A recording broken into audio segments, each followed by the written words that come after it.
Hey moms, welcome back to Mom Madness Game 4. The March Madness show where we talk about some of the things that are maddening about motherhood besides all of the things. And today's topics are how's the baby and housework.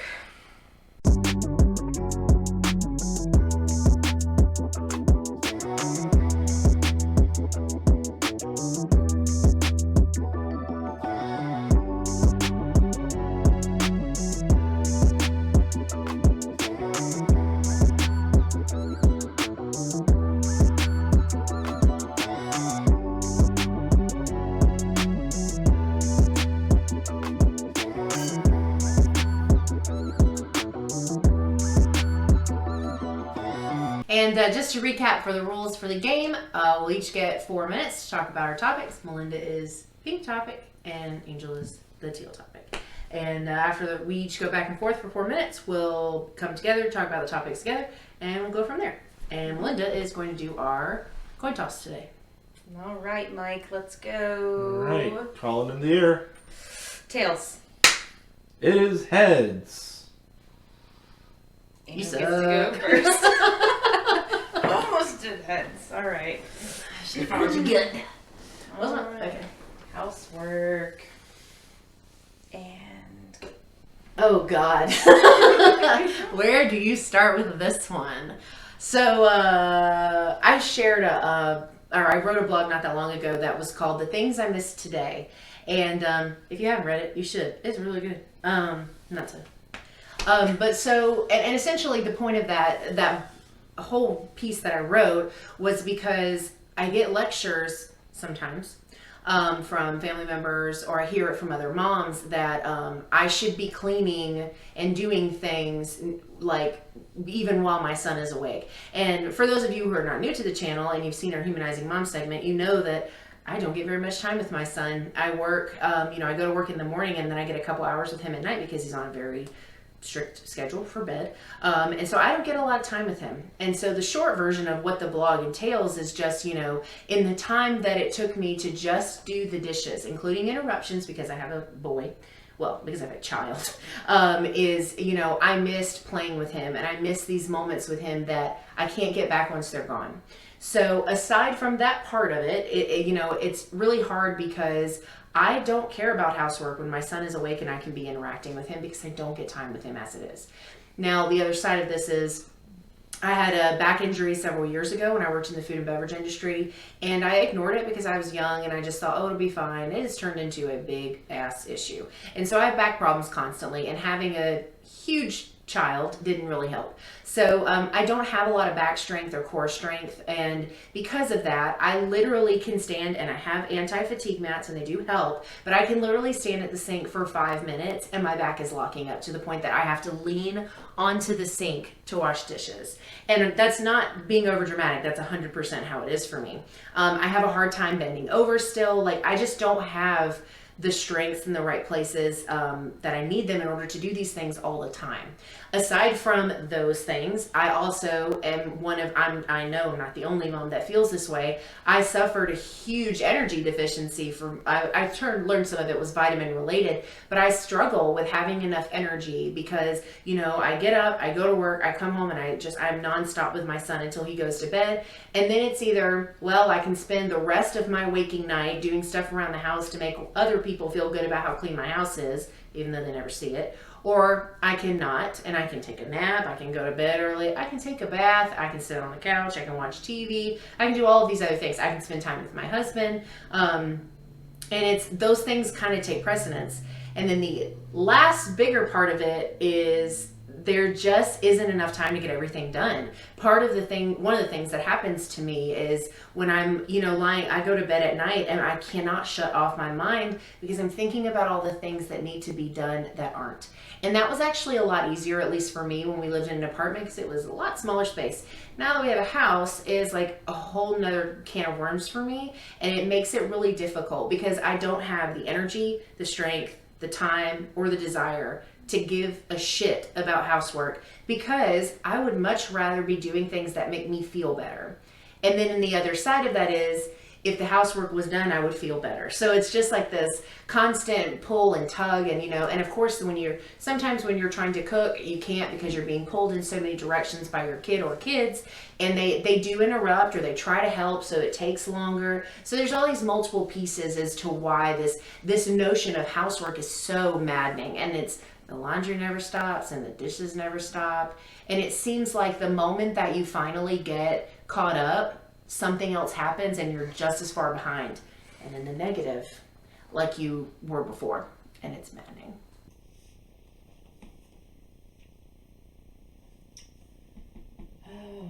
And now, how's the baby? How's the baby? That's our favorite question.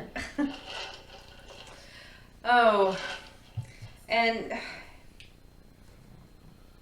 trying to think of the best way to start this. How's the baby? It's not that people ask all the time, oh, how are you feeling? How are you, blah, blah, blah. You have casual conversations with people that you see, right? But then when you have a baby, people you don't know, that you've never had real conversations with, they just they come up and be oh, how's the baby? Who the hell are you? Do I know you? Or when we went to church for the first time after Aria was born, she was a week and a half old when we went, and I don't remember how many people asked me how I was.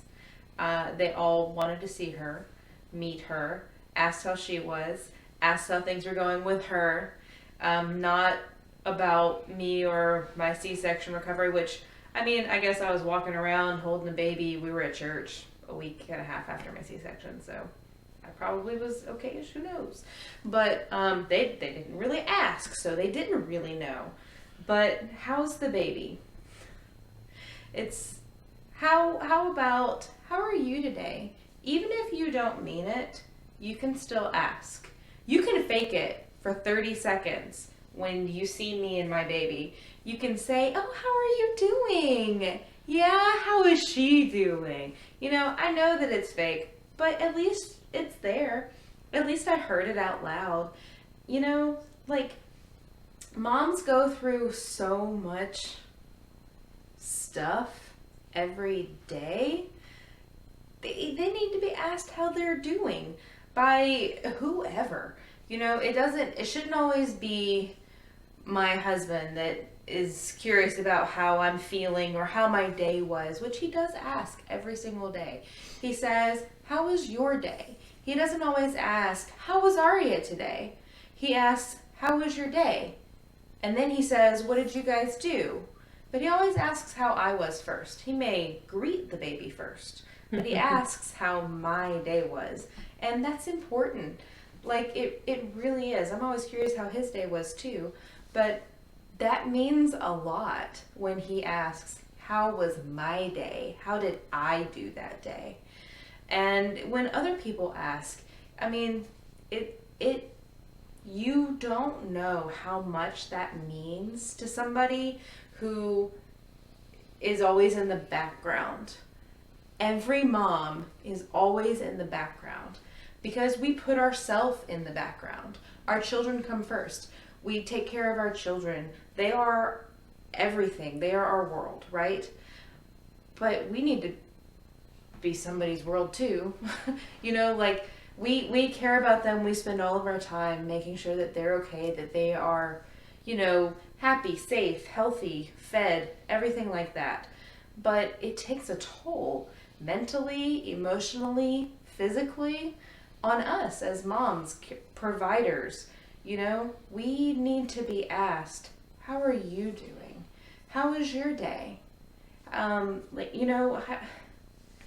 are you feeling? Even if you don't mean it, just ask anyways. Because just hearing those words means so much. And it's so maddening when we don't. So. That's good perspective because, Rick didn't, obviously birth our son. We haven't figured out how to make that happen yet. Lots you know, of science. I don't know. it's really good perspective because, you know, like you're talking about, Mike asking about like your day and things. You know, when I come home, when Rick's been with Oliver all day, I don't ask him anything about him at all. I'm just like, how was he today? Did he do this? Did he do that? And then eventually I do circle back and I'm like, well, did you get some rest today? Did you get some good time with him? Did you guys play? Like, it tends to be more about them. But I think the one thing I can say in like sort of my defense is that like part of the reason we switched Rick's schedule was because he felt like the time he was getting wasn't quality time with Oliver. So I'm asking about that time. But moms are absolutely invisible to so many people. And it's like, you know, and we have a blog about that too. But it's like, it's one of those things where it's a universal feeling. Like so many, it's like, and it's little things. It goes from like us being, you know, the ones who never get pictures with our kids because we're always the ones doing everything. Yep. You know, like I know you got some really good pictures with Aria at her birthday, and you know, and you made sure that I got really good pictures. I mean, you came to both birthdays, which we only did 2. I'm not extra. We only did 2 because we live in an apartment and we just couldn't fit that many people. But like you came, we took everybody outside, so yeah, there was plenty of space, yeah. But like you came both days to make sure that I had pictures because I don't have any pictures. I take pictures of Rick and our son all the time. And he doesn't think, and it's fine. It just kind of is part of it. But like, he doesn't think to take pictures, and I don't always. If I see you and Aria doing something, I don't always think to take pictures. It's like earlier when you and Oliver were sitting down, and On you're the like, fire "This pit, is a really cute moment to take a picture." And I was like, yeah. "Oh, you're right." Yeah, because we were sitting outside in the fire pit. But like, we become invisible because we are just the ones that do so much, and like you said, we make our kids first. We make them the priority. We don't think about ourselves. And it may not even be that we are knowingly making ourselves invisible. I don't think it's intentional. It's not intentional. It's just that our children are more important. It's natural. It's natural to, you know, make sure that your children are having a good time. I mean, I did that with my husband before we had a baby. I made sure that he was enjoying things that we were doing. Yeah. Or that, you know, he was getting to do things. You know, I think it's just that woman thing. I don't know. It's just, and people just, they don't, I don't think it's that they don't care. I think they are just kind of oblivious to it. Because, I mean, you know, I had to go back to work after, I had to go back to work after having Oliver, and I mean, I to be honest with you, even the people that are like mom supporters for me at work, I don't think any of them asked me about me. I had a lot of mom friends that didn't ask how. There were plenty that did. Like, we should be the ones that are asking. And so one of my friends through one of Rick's friends just went back to work this past week, which was my motivation for another blog. And so, but she went back to work after being home with her daughter for 8 weeks. And I made a point, because I knew she was already struggling with it, that I messaged her on yesterday or the day before, and I asked her how her first week back was. What was she feeling? What was she going through? And I'm kind of proud of that, because I'm not very good at that stuff. I'm not good at reaching out. I mean, I talk to Melinda 30 million times a day. It's very easy for me to talk to her. It just happens as part of my natural day. We don't know each other very well, though. Not at all. No. And so, but to make the effort to reach out to another mom that I knew was dealing with something, I felt really proud that I was even able to remember to do it. But I knew that it was important, because she was going back to work after having a baby, and it's already a hard transition, but nobody cares. Nobody. And I don't think it's always malicious. I think they don't think about the things that we go through. They either did it so long ago that they didn't think about it, or they're male, which is just a different mindset. It is. And so I think it's just one of those things where I think we need to be making sure that we're trying to check on our mom friends, I guess, is the shortened version of all that. So. Yeah. And, I mean, housework. You know, my mom came and helped me do laundry several months ago. Oh, right. We spent an entire day washing, drying, and folding laundry. It's everywhere again. I'm sorry, Mom. Like, I can't get a hold of it. Like, it's like you put the laundry on the floor and it multiplies. Like bunnies. I don't know. It is ridiculous. I didn't realize we had so many clothes. And then we got rid of and then we got rid of them, and they're multiplying still. Seriously, I feel like they're secretly rabbits. I saw a meme the other day that had like feet up, or actually my screenshot it said other people on social media, and it's this lady's feet up, and she's in front of the beach, and then there's another one with her feet up on the couch, and the other sofa is like overflowing with laundry, and I was like, that's a mood. It is a mood. Housework. I can't. I was just telling Angel, I cleaned my kitchen seriously cleaned my kitchen for 4 days in a row, did dishes, in multiple loads in the dishwasher, and there's just 2 of us and an 18-month-old. Like, we don't use that many dishes, okay? It wasn't clean after, like, it's not that it's dirty, I wasn't done, and I don't understand. Like, it's like that about everything. I don't understand. Or, if you watch the day in the life that just posted today, if you go back and watch that, you'll see I sit down with the kids and I try to clean while they're playing because I don't have time to do it otherwise. When Aria goes to bed, I'm so tired. I want to sit on the couch and spend some time with my husband before he goes to chorus or I go to chorus, or we have to do other things. That's how I feel. Or try to go to bed early. That never happens either. And even all that time, there's still not time to do everything. There's so much, and it's so time consuming or overwhelming. I get so overwhelmed sometimes because there's so much to do. Putting Christmas decorations away. I knew how much I put out, but then when we put it away, it was overwhelming all over again. We still don't have our Halloween stuff up yet. It's on my to-do list. I mean, our Christmas boxes are still in our dining room. I mean, it's away, but it's in the dining room still. It hasn't made it to the storage unit. But still, housework in general is so overwhelming. It's a lot. It is a lot. It is a lot. Physically, mentally. Yes. All of it. Ollie started picking up some stuff after himself, but then he usually just dumps it back out. So. I mean... But it's like, my mom was like, when I was raising kids, their stuff was clean every night before I went to bed. I was like, and that was your choice. As a working mom, not a priority for me. I don't care that there are toys everywhere. You know why there's toys everywhere? Because I have a fucking child that lives here. And he runs my life. So, send help. Send help. SOS with the lights things. Uh-huh. But, yeah. And so... what is maddening to you? Not being asked how you're doing, or the endless amount of laundry and housework? Comment down below. Let us know. Subscribe to our channel, of course, and hit the bell so you can get a notification when we have our first semi-final game. That's what's next. In fact, your comments that you're leaving on these videos, or that you're going to social media, Instagram, Twitter, Facebook, at Momestly, all of those comments and opinions are what are helping to fill out the semi-final bracket. Yep. So from everything that you guys are posting, we're going to narrow it down to our final 4 topics.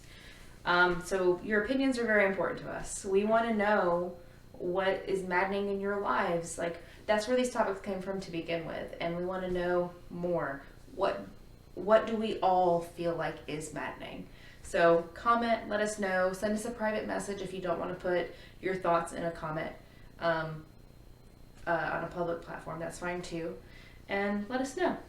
And we will see you guys in the semis. Bye, moms.